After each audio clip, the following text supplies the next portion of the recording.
Alors, aujourd'hui, vidange de la voiture. Donc pour ceci, vous aurez besoin d'huile, d'un filtre à huile, d'un outil pour desserrer votre filtre à huile et d'une rondelle pour le bouchon de vidange. Ensuite, il suffit de vidanger la voiture. Donc, pour ça, j'ai enlevé le bouchon de vidange et j'ai bien laissé couler. Nous allons passer au démontage du filtre à huile qui est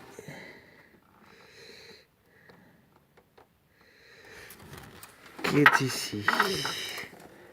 Donc c'est très peu accessible. Je sais pas si vous le voyez. Donc je passe mon outil autour du filtre. Ensuite je serre.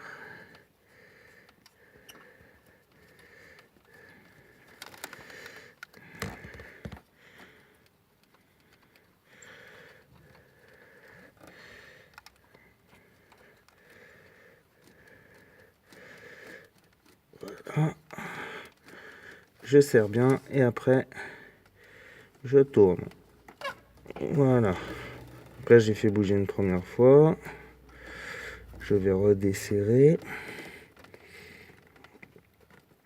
Donc je redesserre l'outil. Je reviens en arrière. Je resserre. Je sais pas si on voit bien. Donc là normalement on devrait devoir bouger. Voilà. Donc, je vais refaire un dernier petit coup. Hop.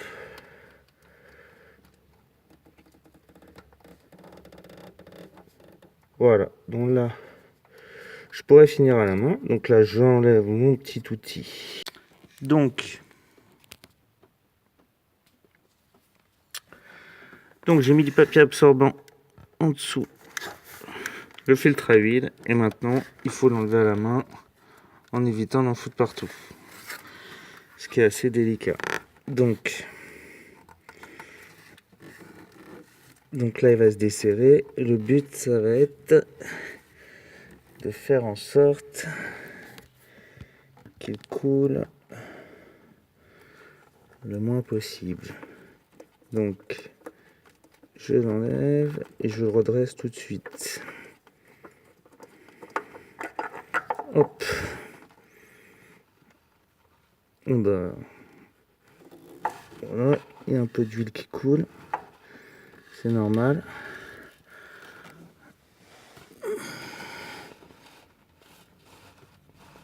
Donc, il faut mettre un papier absorbant en dessous. Voilà. Et ensuite, on récupère un filtre à huile. Comme ceci. Voilà la bête.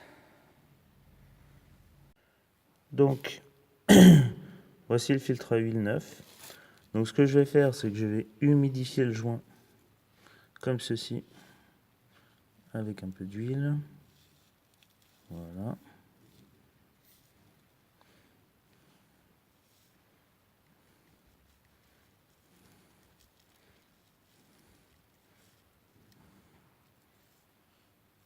Donc, n'est pas oublié de faire ça, de bien humidifier le joint avec un petit peu d'huile, comme ceci. Et là, on va pouvoir reposer le nouveau filtre à huile. Donc là, on voit que ça a un petit peu coulé. Hein. Donc là, maintenant, on va essayer de remettre le nouveau. Hop.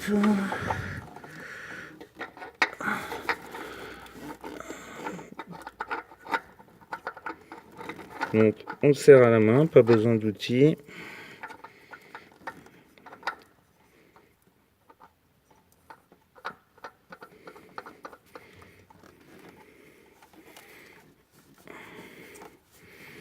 Voilà.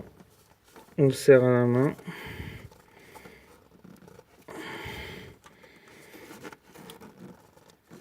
serre bien. Voilà. Le filtre à huile est changé. Donc voici le bouchon de vidange. On va enlever l'ancien joint qu'on va remplacer par celui-ci.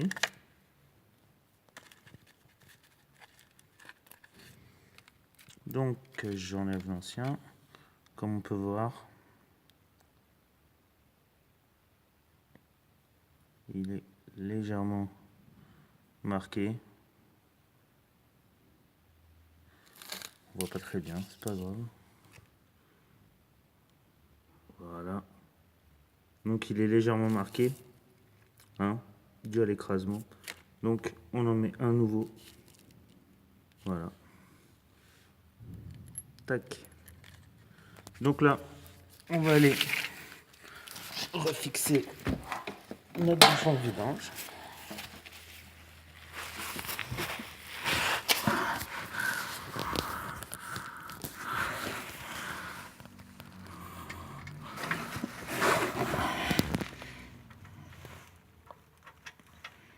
Donc, tout simplement, je le visse.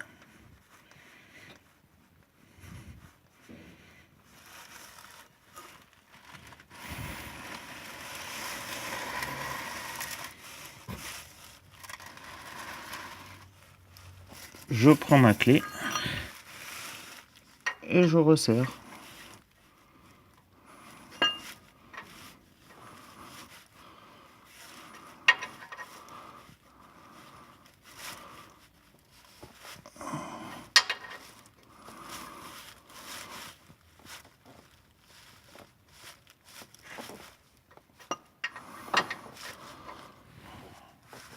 Je fais en sorte de serrer suffisamment fort pour que le joint soit bien comprimé. Mais ça sert à rien de serrer trop fort. Voilà. Donc maintenant, il n'y a plus qu'à remplir. Donc, on va passer au remplissage. Donc là, j'ai pris une viscosité 5,30 comme préconise Mazda pour ma voiture. Pensez aussi à regarder sur le manuel la norme préconisée par le constructeur. Donc là, c'est API SL dans mon cas. C'est ce que préconise Mazda aussi pour ce type de véhicule. Donc voilà, n'oubliez pas de regarder la norme et la viscosité conseillée par le constructeur. Il faut toujours suivre les préconisations. Ça permet d'augmenter la durée de vie de son moteur.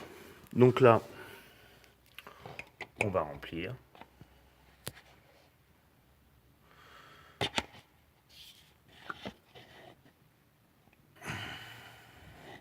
Donc là, normalement, moi, pour mon véhicule, elle contient 3 litres et demi. Donc là, je vais faire attention. Je vais essayer de ne pas en mettre trop. Parce que trop d'huile, c'est pas bon pour le moteur. Donc je vais m'arrêter à 3 litres et demi. Je vais m'arrêter à 3 litres et puis je ferai le niveau. Voilà.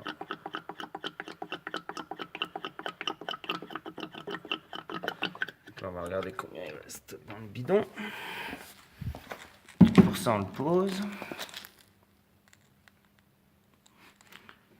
Donc il reste encore 1 litre à mettre. Donc on va pas y aller trop fort.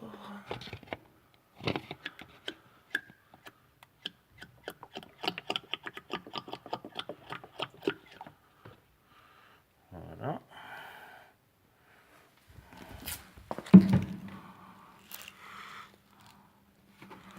Un petit peu.